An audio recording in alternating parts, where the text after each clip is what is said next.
Hello beautiful souls, कैसे हैं आप सब।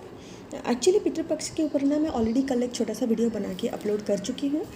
पर सुबह आज मैं मेडिटेशन से बैठी थी, मुझे कुछ डाउनलोड्स हुए, कुछ विजडम डाउनलोड्स हुए एंड मुझे ये गाइडेंस मिली कि जितना मेरे पास नॉलेज है, मुझे ये नहीं पता कि पूरा है या नहीं है, वो मैं आप लोग के साथ शेयर करूँ। क्योंकि जब मैंने वीडियो बनाना स्टार्ट किया है ना, तब टाइम 11:10 हो रहा था, अभी टाइम 11:11 हो रहा है। सो डिवाइन की तरफ से मुझे तो ग्रीन सिग्नल है कि जो चीज़ मेरे अंदर है वो मैं आप लोग के पास तक डिलीवर करूं। आप लोग को ये पता चले कि एंसेस्टर्स हमारे लाइफ में कितने मैटर्स करते हैं, एंसेस्टर्स के जो पैटर्न्स होते हैं वो हमारे लाइफ में कैसे इम्पैक्ट डालती है और हमारे जर्नी पे कैसे इम्पैक्ट डालते हैं। एक्चुअली ये होता है ना, हम लोग जब स्पिरिचुअलिटी में आते हैं, हमें ट्विन से सेपरेशन का दर्द इतना ज़्यादा हो रहा होता है कि हम लोग ज़बरदस्ती मेडिटेशन एंड हीलिंग करने लगते हैं, जैसे कि chakras healing, inner child healing, या फिर कोई भी हीलिंग हो सकता है आप लोग जो करते होंगे उसके अंदर ही आता है एंसेस्टर्स हीलिंग। हमें लगता है कि हमारे एंसेस्टर्स हमसे खुश नहीं हैं, इसी वजह से हमें एंसेस्टर्स हीलिंग करनी चाहिए। पर आप लोगों को बहुत कुछ एंसेस्टर्स के बारे में नहीं पता है कि आप लोग आज जैसे भी हो वो सिर्फ़ और सिर्फ उन्हीं की वजह से ही हो। और वो कैसे, वो मैं आज ये वीडियो में क्लियर करूँगी। मैं अलर्ट दे रही हूँ कि वीडियो थोड़ी सी लंबी हो सकती है, क्योंकि मेरे पास जितना नॉलेज है मैं कोशिश करूँगी एक वीडियो में कवर करने के लिए। आप लोगों को जितना रेजोनेट हो रहा है, आप लोग जितना रेजोनेट कर पा रहे हो उतना आप ले सकते हैं। मैं ये नहीं कह रही हूँ कि मैं एक्सपर्ट हूँ या फिर मुझे सब कुछ पता है। मुझे जितना भी पता है, हो सकता है वो सही हो या फिर गलत हो, मैं शेयर कर रही हूँ। अगर आपके साथ रेजोनेट हो रहा है तब भी आप इसको एक्सेप्ट कर सकते हैं। दोस्तों, जैसे कि आपको पता है कि एक शरीर पाने के लिए या फिर पृथ्वी पर जन्म लेने के लिए हमें कर्मा की आवश्यकता होती है। विदाउट एनी कर्मा आप यहाँ पे जन्म नहीं ले सकते। जैसे कि हम लोग जितने जन्म आज तक लिए हैं, वहाँ उस जन्म में हम लोग अच्छे कर्म किए होंगे, बुरे कर्म किए होंगे, वो संचित कर्मा के नाम से स्टोर होता है। और संचित कर्मा से कुछ कर्मा हमें एक एक जन्म में मिलता है, उसको क्लियर करने के लिए, जिसको हम लोग प्रारब्ध कर्मा के नाम से जानते हैं। और इस जन्म में, मतलब हर एक जन्म में आप जो भी कर्म करते हो उसका फल आपको आगे जाके मिलता है। अगर आप अच्छे कर्म करते हो तो उसका फल भी आपको अच्छे रूप में मिलता है। अगर आप बुरे कर्म करते हो देन उसका जो फल है मल्टीपल्स होके आप ही को ही मिलता है।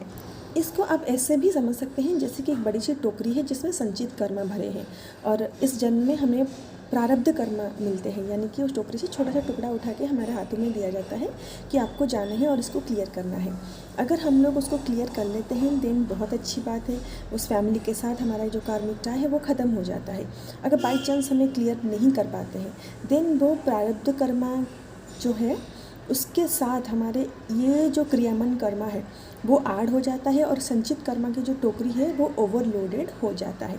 अब आपको समझ में आया होगा, है ना। जैसे कि आप सबको पता है, हम जानबूझ के उसी फैमिली में पैदा होते हैं जिन फैमिली के साथ हमारा कार्मिक टाई होता है। और अगर एक जन्म में हम उन लोगों के साथ वो कर्मा क्लियर नहीं कर पाए तो दोबारा उसी फैमिली में पैदा होते हैं। क्योंकि हमारी स्पिरिचुअल अवेकनिंग इस जन्म में हुई है तो हमें पता है कर्मा कैसे होता है और कर्मा को कैसे क्लियर किया जाता है या फिर कंट्रोल किया जाता है। इससे पहले जो जन्म अपने लिए है उस जन्म में आपको अवेयरनेस नहीं थी, इसी वजह से आप कर्मा क्रिएट करते हुए आए हो और उसी फैमिली में बार बार पैदा होते हुए आए हो। हम लोग ऐसे ही बोलते हैं ना कि 7 पीढ़ी है, 7 जन्म लेते हैं। ये हम लोग इसीलिए बोलते हैं क्योंकि हम खुद ही हमारे एंसेस्टर्स हैं। मतलब हम 7 जन्मों में ही अपनी ही पीढ़ी में फिर से जन्म ले लेते हैं, यानी कि दोबारा से जन्म ले लेते हैं। तो आप ऐसे ही बोल सकते हो कि आप खुद ही आपके एंसेस्टर्स हो। और ये हर किसी के घर में देखा गया है कि जब एक बच्चा किसी फैमिली के अंदर पैदा होता है या पैदा होती है तब हम लोग उनमें से सिमिलरिटी ढूंढने लगते हैं कि इसकी आंखें उसकी मम्मी जैसी है, उसके पैर उसके पापा जैसे हैं, या फिर ये अपनी दादा की तरह दिखता है, वगैरह वगैरह कुछ भी हो सकता है। तो हम लोग इसीलिए ढूंढते हैं क्योंकि जो जिन होता है ना वो डीएनए के थ्रू ट्रांसफ़र होता है, वो पीढ़ी दर पीढ़ी ट्रांसफ़र होता रहता है। कहीं ना कहीं अगर हम लोग आज मीठा ज़्यादा खा रहे हैं, ये कहीं ना कहीं हमारे एंसेस्टर्स की वजह से है।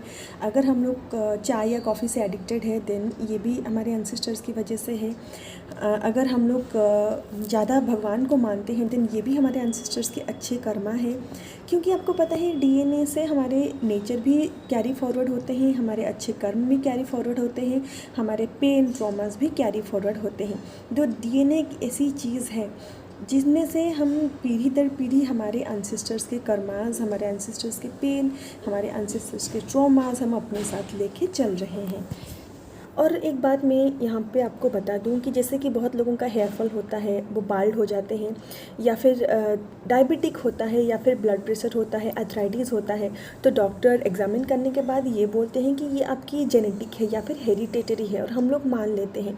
ये इसी वजह से होता है क्योंकि क्रोमोसोम के वजह से ही, यानी कि डीएनए के थ्रू ये सब चीज़ें हमारे पूर्वजों से हम तक ट्रांसफ़र हुई होती है। देखिए, मैं इतना साइंटिफिक नहीं हूँ, ना ही मुझे इतनी मेडिकल साइंस की नॉलेज है, तो जितना मुझे ओवरऑल पता है मैं जस्ट उतना आपको बता रही हूँ, ठीक है।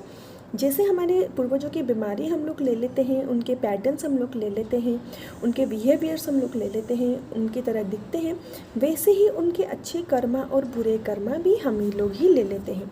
और ट्विन फ्लेम्स में आप लोगों को यहाँ पे एक बात बता दूँ कि आप आज जैसे भी हो वो आपके पूर्वजों की वजह से ही हो, और आपके फ्यूचर जनरेशन कैसे बनेंगे वो आप ही के ऊपर डिपेंड करता है ना। तो इसीलिए ये वीडियो आपके लिए मैं स्पेशल बना रही हूँ, प्लीज़ वीडियो के लास्ट तक बने रहिए। देखिए, फ़र्स्ट ऑफ़ ऑल मैं आप लोगों को बता दूं, क्योंकि हम लोग स्पिरिचुअली अवेकेन हैं, हमारी अवेकनिंग ट्रिगर हुई है, देन हम लोगों को ये पता है कि कोई भी चीज़ हमसे बाहर नहीं होती है, सबसे पहले हमारे अंदर ही एक चीज़ होती है, उसी का रिफ्लेक्शन हमें बाहर देखने को मिलता है। और पूरा यूनिवर्स एक ही है, यानी कि हम लोग वननेस का एक्सपीरियंस करते हैं। तो हमारे पूर्वज हमसे अलग कैसे हो सकते हैं, वो हमारे अंदर ही हैं, हमारे अंदर के पैटर्न्स, जीन्स, क्रोमोसोम, डीएनए, कुछ भी बोल सकते हैं। तो हमारे एंसेस्टर्स हमारे अंदर ही हैं। एंड दूसरी बात मैं आपको बता दूं कि अब जैसे भी हो, मतलब बिहेवियर पैटर्न तो सही है, बीमारी तो सही है, पर आपको ऐसा लग रहा होगा कि आपके अंदर बिना रीज़न के कोई क्रॉनिक पेन है, आप रिपीटेटिव पैटर्न्स में फंसते जा रहे हो, आपको बिना वजह एंजाइटी हो रही है, आप ओवरथिंक करते हो, आपको ऐसा लग रहा होगा कि मैं एक बर्डन कैरी कर रहा हूँ, आप अपने आप को एक्सप्रेस करने के लिए आपको डिफ़िकल्ट महसूस हो रहा होगा। ये सब क्या होता है ना, हमारे एंसेस्टर्स के पैटर्न्स ही होते हैं, जो हम लोग रियलाइज़ भी नहीं कर पाते, हम अपने साथ ही कैरी करते हैं। और हम लोग बात तो करते हैं 7 पीढ़ियों की, क्या 7 पीढ़ियों में हमारे जनरेशन ख़त्म हो जाती है? नहीं ना, उससे नीचे भी बहुत सारी पीढ़ियाँ रही होंगी। और अभी हम लोग जो जनरेशन जी रहे हैं, ये जनरेशन फिर भी सही है, क्योंकि टेक्नोलॉजी का ज़माना है, हमें कुछ भी चीज़ें हाथ से करने को नहीं मिलते, फ्री टाइम बहुत मिलते हैं ताकि हम लोग रील स्क्रॉल कर सकें। पर हमारे एंसेस्टर्स तो जो थे वो कैसे लाइफ जिए होंगे, आप सोचिए, जहाँ पे वुमेंस को टॉर्चर किया जाता था, वुमेंस को अपनी बात रखने की अधिकार नहीं थी, और मेन जो होते हैं थे वो स्लेवरी करते थे। कुछ भी हो सकता है, आप पुराने मूवीज़ कोई भी उठा के देख लीजिए, वहाँ पे लाइफ कैसी होती थी, और वुमेंस बहुत टॉर्चर सहती हुई आई है। तो मैं फॉर एक एग्जांपल बता रही हूँ, जैसे आपकी कोई भी एंसेस्टर ऐसे होंगे कि उनके साथ रेप हुआ होगा, तो वो चीज़ को वो हील नहीं कर पाई है, तो उनके अंदर एक मेल को लेके डर रहा होगा जो अनहील्ड है, तो वो डीएनए के थ्रू उनके बाद वाले जनरेशन को ट्रांसफ़र हुई होगी, उसके बाद वाले जनरेशन को वही चीज़ ट्रांसफ़र हुई होगी, कहीं ना कहीं आपके अंदर भी वो चीज़ डीप डाउन होगी, ठीक है ना। और एक चीज़ मैं आपको बता दूं कि अगर किसी के साथ ना ये डाउरी के वजह से ये उत्पीड़न हुआ होगा, तो वो भी चीज़ें डीएनए के थ्रू कहीं ना कहीं हमारे अंदर ही होती है। या फिर कोई मेल फिगर ले लीजिए, अगर उनका मर्डर हुआ होगा, मैं फॉर एग्जांपल बता रही हूँ, मैं किसी भी चीज़ को एनालाइज नहीं कर रही हूँ, तो कोई भी चीज़ को पर्सनली नहीं लेना है, ठीक है। तो कोई भी मेल फिगर के साथ भी ऐसा हो सकता है। हम लोग को पता है कि सोल्स के जेंडर्स नहीं होते हैं, पर उनके जो ट्रॉमास होते हैं वो कहीं ना कहीं डीएनए के थ्रू हमारे तक कैरी फॉरवर्ड होते हैं, और कहीं ना कहीं वो चीज़ हमें हमारे अंदर देखने को मिलती है। तो मैं यहाँ पे कुछ साइन बता रही हूँ, जैसे आपको पता चलेगा कि आप एंसेस्टर्स कर्स या फिर एंसेस्टर्स के जो ट्रॉमास हैं उससे आप गो थ्रू हो रहे हो, ठीक है। Number 1 point, physical health issue. जैसे कि मैंने ऊपर भी बताया है, diabetic, blood pressure, hair fall, ऐसे बहुत सारी बीमारियां होती हैं जो हम लोग जेनेटिक वाइज कैरी फॉरवर्ड कर लेते हैं, और ऐसी कुछ बीमारियों से आप भी जूझ रहे होंगे या फिर आपके फैमिली मेम्बर्स जूझ रहे होंगे जिसका रूट कॉज नहीं मिल रहा होगा, ठीक है। Second point, mental health issue, या फिर कोई हो सकता है किसी फैमिली में कोई एक मेंबर हो जो मेंटली इम्बैलेंस हो, या फिर मेंटली फिट नहीं हो, या फिर एंजाइटी, डिप्रेशन, ओवर थिंकिंग, छोटी छोटी बातों में चिढ़ जाना, या फिर चिल्ला के बात करना, ये सारे भी हमारे मेंटल हेल्थ हमें जेनेटिक ही मिलते हैं। Number 3, negative patterns and behaviour, thought के थ्रू या फिर लो सेल्फ एस्टीम, खुद के ओट को लेके डाउट में रहना, ये सारी चीज़ें ना हमें जेनेटिक ही मिलती है। ठीक है दोस्तों, मैं सारे पॉइंट्स को एक्सप्लेन नहीं कर रही हूँ क्योंकि कहीं ना कहीं ये सब चीज़ें हमें ऑलरेडी पता है। मैं बस पॉइंट्स बता रही हूँ ताकि आप अपने अंदर झांक सकें। ठीक है, नेक्स्ट पॉइंट है self destructive behaviour and unhealthy attachment. ठीक है, जैसे कि आप सबको पता है कि अगर हम लोग अंदर से स्टेबल नहीं होते हैं तो हम लोग बाहर जो लोगों से मिलते जुलते हैं उनसे हम लोग अनहेल्दी अटैच हो जाते हैं। ठीक है, डिफ़िकल्टीज़ इन फॉर्मिंग और मेंटेनिंग क्लोज रिलेशनशिप, ऐसे भी बहुत सारे रिलेशनशिप होंगे, इवन हस्बैंड वाइफ के रिलेशनशिप होंगे जो हेल्दी नहीं होंगे। ठीक है, एंड नेक्स्ट है फाइनेंशियल प्रॉब्लम, फाइनेंशियल क्राइसिस और डिफ़िकल्टीज़ इन फॉर्मिंग करियर, मतलब करियर में आप स्टेबल नहीं होंगे, जहाँ पे जॉब लग रही होगी वो छूट रही होगी, या फिर फाइनेंशियल प्रॉब्लम आपके साथ हमेशा लगे रहेंगे। ठीक है, और आपको ऐसे भी लग सकता है कि like a sense of disconnected from your cultural और फैमिलियर रूट, मतलब आप फैमिली से इतने अच्छे से आप कनेक्टेड नहीं रहोगे, आपको लगेगा ये सब बकवास है। एंड आप खुद के इमोशंस को भी बहुत डिफ़िकल्टी से मैनेज करोगे, आप समझ नहीं पाओगे आपके इमोशंस को। ठीक है, आपके अंदर extremely and intense emotional reaction होगा कोई भी सिचुएशन में, आइदर आप बहुत जल्दी रिएक्ट करोगे या फिर आप रोने लगते हो। ये सारी चीज़ें भी हमारे एंसेस्टर्स पैटर्न्स ही होते हैं।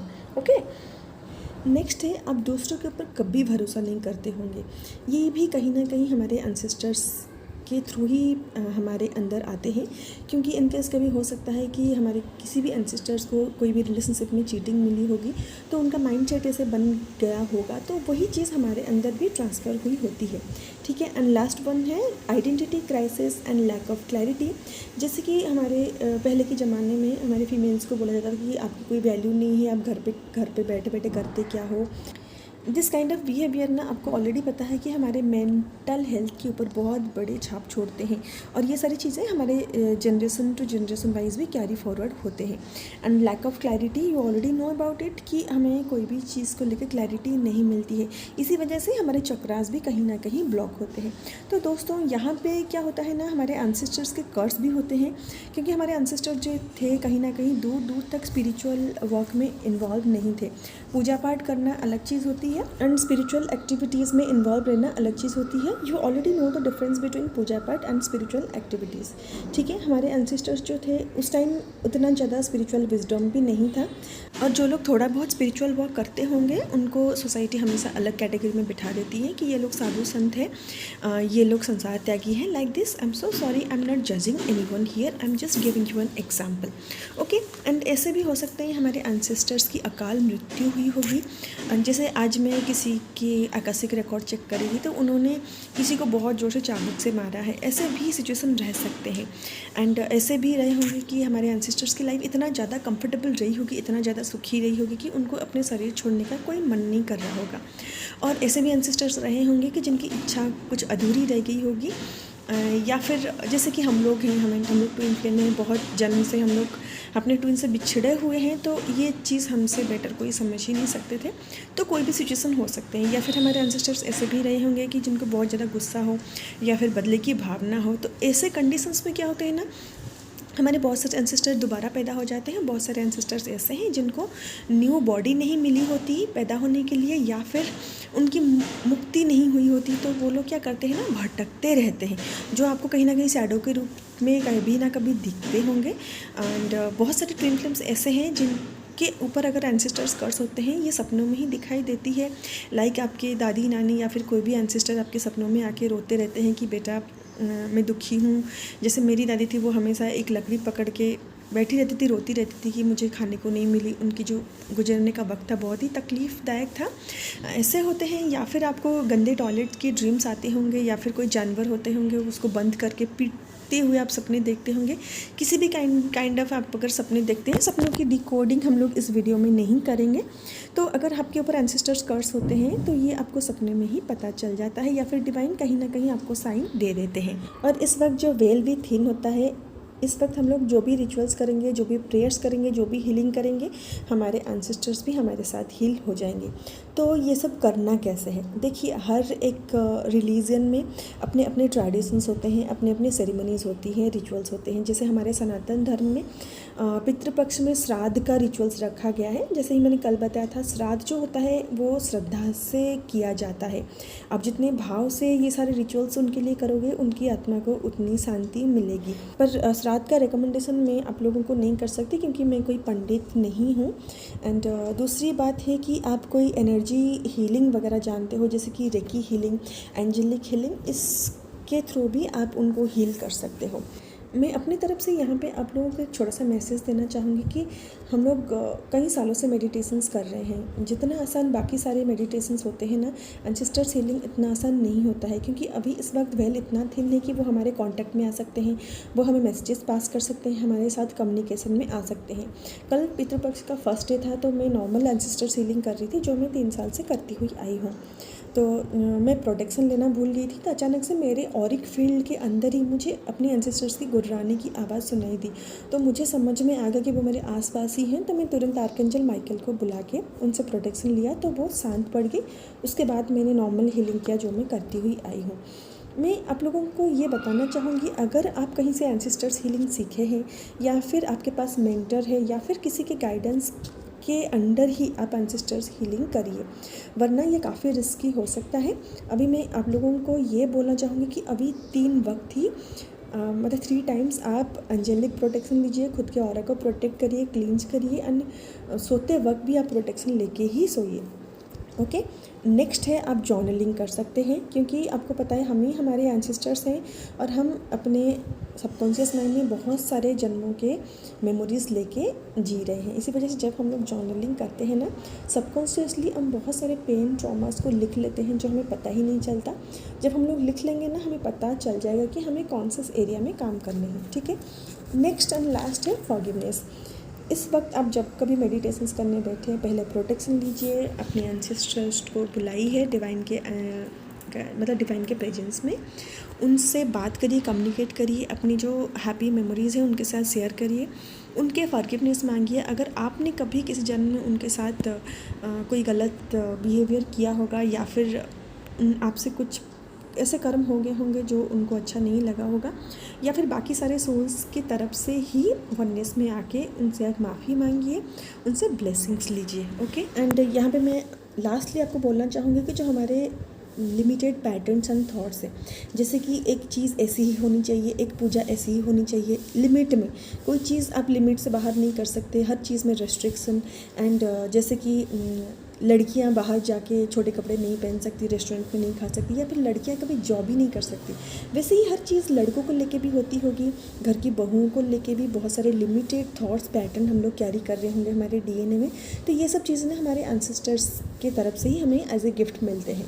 एंड यहाँ पे हमें दोनों एंसेस्टर्स के ऊपर काम करने हैं, एक तो हमारे एंसेस्टर, जो है हमारे ट्विन फ्लेम्स के एंसेस्टर। जब डिवाइन मस्कुलिन की बात आती है, वो लोग चुप रहते हैं, साइलेंट रहते हैं, पर वो एक्शन नहीं ले पाते। इसी वजह से, क्योंकि उनकी सोशल कंडीशनिंग, उनके जो थॉट्स, लिमिटेड थॉट्स होते हैं, पैटर्न्स होते हैं, वही चीज़ उनके आड़े आती है। इसी वजह से वो एक्शन लेने से डर जाते हैं। और जैसे कि हम लोगों को हमारे डीएनए के थ्रू हमारे एंसेस्टर्स के कुछ नेचर, कुछ पैटर्न्स गिफ्ट में मिले हैं, हमारे डिवाइन मस्कुलिन को भी मिले होंगे। और ट्विन फ्लेम जर्नी बनाया ही इसी वजह से गया है, ताकि हम लोग जो एग्जिस्टिंग सोशल पैटर्न्स हैं, एग्जिस्टिंग थॉट है, एग्जिस्टिंग बिलीफ सिस्टम है, उससे हम लोग परे जा पाए। ओके, और ये एंसेस्टर्स के कर्स की वजह से ही हमारे लाइफ में डिफ़िकल्टीज़ देखने को मिलती है। जैसे हम या फिर हमारे ट्विन की शादी किसी कार्मिक से हो जाती है, या फिर किसी नार्सिसिस्ट पर्सन से हो जाती है, या फिर शादी के बाद सुख शांति नहीं रहती, एक्स्ट्रा मैरिटल अफेयर्स चलते रहते हैं, या फिर हमारी शादी कभी हमारे ट्विन फ्लेम से भी नहीं हो पाती, क्योंकि वो लोग कभी प्योर मैरिज या फिर प्योर लव को सपोर्ट नहीं करते। हमारे लाइफ में उतार चढ़ाव चलते रहते हैं, जैसे कि करियर को लेके हम लोग कभी ग्रो नहीं कर पाते, या फिर हमारे लाइफ में कभी फाइनेंशियल स्टेबिलिटी नहीं आती। अब दोस्तों चलिए देखते हैं कि एंसेस्टर कर्स को लेके हम लोग क्या कर सकते हैं। जैसे हमारे एंसेस्टर्स होते हैं वो अनहील्ड होते हैं। आपको इस चीज़ का एहसास हो रहा होगा कि जब हम लोग अनहील्ड थे, हम लोग कैसे बिहेव करते थे, और आज अगर हम लोग हील्ड है, या फिर अगर आप लोग थोड़ा बहुत भी हील्ड है, आपको पता चल रहा होगा कि डिफरेंस क्या है।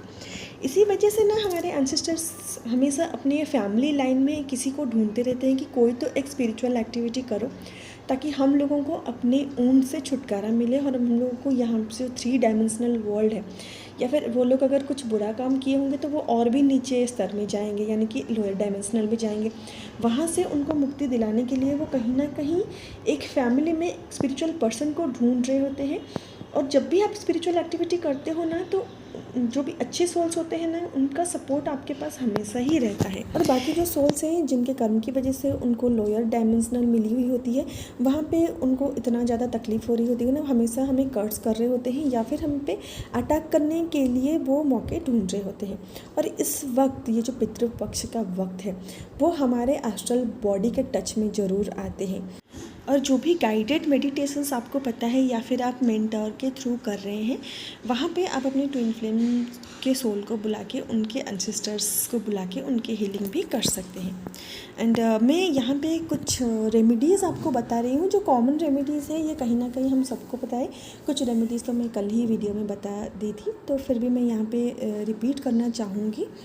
जैसे कि ये पितृपक्ष का टाइम है, आप डेली घर की जो क्लिंजिंग है वो कपूर आरती से करिए। सुबह जल्दी उठ जाइएगा, जल्दी नहा लीजिएगा। सूर्य को जल अर्पण करते वक्त आप काला तिल का इस्तेमाल कर सकते हैं, यानी कि पानी में डाल के सूर्य को अर्पण कर सकते हैं। दूसरी बात यह है कि मंदिर ज़रूर जाइए। एनिमल्स को, स्पेशली डॉग एंड काऊ को खाना खिलाइए, पर बासी खाना मत खिलाइएगा। दिन का 1 मील आप किसी गरीब इंसान को दान कर सकते हैं। चीनी गुड़ का दान कर सकते हैं। जैसे मैंने कल बताया था, रोटी के अंदर आप गुड़ या फिर चीनी मिक्स करके किसी गाय को या फिर डॉग को दे सकते हैं। कौवों को सुबह आप दाना डाल सकते हैं। एंड पितृ गायत्री मंत्र का 108 बार जाप आप कर सकते हैं। इवनिंग के वक्त आप 2 दिया जलाएं। वहाँ पे आप एंसेस्टर्स की ब्लेसिंग्स या फिर फॉरगिवनेस के लिए प्रेयर कर सकते हैं। उनकी आत्मा की शांति के लिए प्रेयर कर सकते हैं। एंड इस वक्त आप कुछ कलेस ना करें घर पे। जैसे कि आप सबको पता है, कलेस करने से लक्ष्मी देवी चली जाती है। वैसे हमारे एंसेस्टर्स की आत्मा को शांति के लिए 2 अक्टूबर तक घर में कोई भी कलेस या झगड़ा ना हो। कोई भी चीज़ आप नया ना खरीदें, कोई भी प्लानिंग आप नया ना करें। ऑनलाइन हो या ऑफलाइन, कोई भी चीज़ आप खरीदने की प्लानिंग ना करें। कुछ भी न्यू जॉब, न्यू बिजनेस या फिर कहीं अगर आप जाना चाह रहे हैं, प्लान कर रहे हैं, ये सब प्लान भी आप कैंसिल कर सकते हैं अप टू 2 अक्टूबर। अगर कोई नॉर्मल सोल इस वीडियो तक पहुंचे हैं या फिर कोई न्यू बीज हैं जो अभी स्पिरिचुअलिटी में आए हैं, उनको मैं ये बोलना चाहूँगी कि नॉनवेज का सेवन ना ही करें, अल्कोहल से दूर रहें। एंड फीमेल्स स्पेशली आप थ्रेडिंग वगैरह ना ही करवाएं। Males shaving and hair cut ना ही करवाएं तो ही बेटर है। घर का खाना ही खाएं, बिना प्याज लहसुन का खाने की कोशिश करें। अगर आपके घर में शिवलिंग है देन पंचामृत से डेली शिवलिंग की रुद्राभिषेक जरूर करवाएं। हनुमान चालीसा का पाठ कर सकते हैं। और हम लोग जो ट्विन फ्लेम्स हैं उनको मैं ये बोलना चाहूँगी, क्योंकि न्यू मून तक एनर्जी थोड़ी सी इंटेंस रहेगी, इसी वजह से आप हनुमान बाण या फिर हनुमान कवचम का पठन कर सकते हैं या फिर आप सुन भी सकते हैं। अगर आप ऑफिस जाते हैं या फिर बिज़ी रहते हैं, दिन भर कुछ कर नहीं पाते, इतने सारे रिचुअल्स कर नहीं पाएंगे, देन आप जब भी शाम को घर आते हैं एक दिया जला लें एंड ओम नमो भगवते वासुदेवाय का चैंटिंग 108 बार कर सकते हैं। एंड आपके घर का जो पहला खाना बनता है, सुबह के हो गया या फिर लंच हो गया, उसमें से थोड़ा खाना आप उठा के जो पहला बाइट है आप कौवों को दे सकते हैं। अगर कौवे नहीं है तो उसको आप कहीं पे स्टोर कर लें। ऑफिस जाते वक्त आप गाय को भी खिला सकते हैं, ठीक है। अभी ये जो हमारे एंसेस्टर्स के कर्मा होते हैं ना, वो इतनी इजीली डिस्ट्रॉय नहीं होते हैं। वो हमारे डीएनए के साथ हमारे अंदर ही मौजूद रहते हैं। इसी वजह से हमारे एंसेस्टर्स को आप जो भी अर्पण करें या फिर उनके नाम पे आप जो भी रिचुअल्स करें, वो पूरी श्रद्धा और भक्ति के साथ ही करें। पूरे ग्रैटिट्यूड के साथ उनको याद करें, उनके ब्लेसिंग्स लें, क्योंकि उनके ब्लेसिंग्स ही हमारे लिए बहुत मैटर करता है। और हम लोग जो ट्विन फ्लेम्स हैं, हमारे रीयूनियन के लिए उनके ब्लेसिंग्स बहुत ज़्यादा मैटर करता है। और यहाँ पे मैं अपनी सोल फैमिली या फिर ट्विन फ्लेम्स के लिए एक छोटा सा मैसेज देना चाहूँगी कि जैसे कि आप सबको पता है, ये हम लोग जहाँ पे रह रहे हैं ये पूरी माया है। और हम लोग अपने चक्रास के ऊपर काम करते हैं, तो जब हम लोग 3rd आई चक्रा पे आते हैं, हमें वननेस का एक्सपीरियंस होता है, यानी कि हम सब एक हैं, हम एक दूसरे से अलग नहीं हैं। एंड हम लोग एक कॉर्ड के साथ ही हमारे सोर्स यानी कि परमात्मा के साथ कनेक्टेड रहते हैं। तो हम लोग को यहाँ पे ये कैटेगराइज नहीं करना कि हम किसी ज़माने में अगर हमारे पूर्वज ने ऐसे कर्म किए थे तो हम लोग क्यों धोए, हम लोग उनकी आत्मा की शांति के लिए इतने सारे रिचुअल्स क्यों करें, उन्होंने इतने सारे कर्म किए थे तो वो हम लोगों को ही क्यों धोना है। देखिए ऐसे कैटेगराइज डिफरेंसेस नहीं करने हैं, क्योंकि हमारे पूर्वज थे, इसी वजह से कहीं ना कहीं हम हैं, और हम हैं इसका मतलब उनके जो कर्म हैं वो हमारे अंदर ही मौजूद है। सिर्फ बुरे कर्म नहीं है, अगर उन्होंने कभी स्पिरिचुअल प्रैक्टिसेस किए होंगे या फिर कोई संत रहे होंगे हमारे पूर्वज, तो उनके अच्छे कर्म भी हमारे साथ रहते हैं। ये मैट्रिक्स भले ही लोगों के लिए पूरी दुनिया है, पर हमारे लिए ये सिर्फ फिजिकल एग्जिस्टेंस है। लोग वही मानते हैं जो उनके लॉजिक को प्रूफ कर पाता है या फिर जो वो अपनी आँखों से देखते हैं, पर हमें पता है कि इस दुनिया के अलावा भी और एक दुनिया है, कुछ अदृश्य शक्ति है जिसके वजह से ये दुनिया चल रही है, आप चल रहे हैं, मैं चल रही हूँ, या फिर हम लोग जिंदा हैं। और वही अदृश्य शक्ति ही हमें बहुत सारे साइकिक अटैक से प्रोटेक्ट करती है, और कहीं ना कहीं हमारे एंसेस्टर्स के अच्छे कर्मा है जो हम लोग इतने अबंडेंसली जी पा रहे हैं, इतने अच्छे टेक्नोलॉजी के साथ जी पा रहे हैं, और वही हमारे एंसेस्टर्स के ब्लेसिंग्स ही हैं जो हमें साइकिक अटैक से या फिर नेगेटिव एनर्जी से हमें प्रोटेक्ट करते हैं, हमें हायर रियम तक भी प्रोटेक्शन मिलती है। तो इसी वजह से हमारे एंसेस्टर्स हमारे लाइफ का वो अटूट हिस्सा है जिनको हम लोग इग्नोर नहीं कर सकते। So start giving gratitude to our ancestors right now. अभी जब तक पितृपक्ष चल रहा है, आप कुछ भी खा रहे हैं या फिर कोई भी रिचुअल्स कर रहे हैं, करने से पहले आप अपने पूरे श्रद्धा और भाव के साथ अपने एंसेस्टर्स को याद करिए, उनको इनवाइट करिए, उनके ब्लेसिंग्स लीजिए एंड दिल से उनको धन्यवाद बोलिए, क्योंकि कहीं ना कहीं उन्हीं के वजह से ही हम लोग आज ये टेक्नोलॉजी यूज़ कर पा रहे हैं एंड मैं बोल पा रही हूँ, और कहीं ना कहीं आप मेरी बातों को सुन पा रहे हैं। दोस्तों, ये वीडियो बनाने के पीछे का मकसद मेरा आप लोगों तक अवेयरनेस पहुंचाने का था। बिलीव नहीं करेंगे, वीडियो बनाने में वक्त लग गया, क्योंकि बीच बीच में मुझे डाउनलोड्स भी आ रहे थे जो मैंने सोचा भी नहीं था, एंड वो चीज़ में मुझे आप तक डिलीवर करने थे। ये वीडियो बना के मैं किसी के इमोशंस, किसी के भाव, किसी की भावनाओं को या फिर किसी के फैमिली लाइन को पॉइंट आउट करना, कर्स करना या फिर ब्लेम करने का इंटेंशन मेरा बिल्कुल भी नहीं था। मेरा मकसद सिर्फ आप लोगों को एजुकेट कराना था। आप लोग एजुकेट होंगे तभी आप अपने ऊपर काम कर पाएंगे। अगर डायरेक्टली इनडायरेक्टली मैंने किसी की भावनाओं को ठेस पहुंचा है, then I am extremely sorry from my side. दोस्तों, मुझे जितना भी गाइडेंस था वो सक्सेसफुली मैं आप लोगों तक डिलीवर कर पाई हूँ। अगर मुझे फर्दर कुछ गाइडेंस आता है देन मैं कम्युनिटी पोस्ट में डाल दूँगी। मैं एनर्जी चैनलिंग भी कम्युनिटी पोस्ट में डालती रहती हूँ, इंस्टा पे भी डालती रहती हूँ, आप प्लीज़ वहाँ पे चेक कर लीजिएगा। एंड अगर आपको किसी भी काइंड ऑफ एनर्जी रीडिंग या फिर आपको रेकी सीखना है, टैरो वगैरह रीडिंग करवाने के लिए या फिर एंसेस्टर्स हीलिंग करवाने के लिए, आप मुझे कॉन्टैक्ट कर सकते हैं। मेरा नंबर डिस्क्रिप्शन बॉक्स में है, पर प्लीज़ कॉल मत करिएगा, पहले व्हाट्सअप ही करिएगा। तो चलिए दोस्तों, मिलते हैं नेक्स्ट वीडियो में। तब तक के लिए आप अपने रिचुअल्स करते रहिए पूरी श्रद्धा अनुभाव के साथ, एंड अपना ख्याल रखिए। एनर्जी बहुत इंटेंस है, उसको मैनेज करिए, अपनी क्लींजिंग करिए, प्रोटेक्शन लीजिए। मिलते हैं नेक्स्ट वीडियो में। Bye bye, take care and thank you so much for be with me.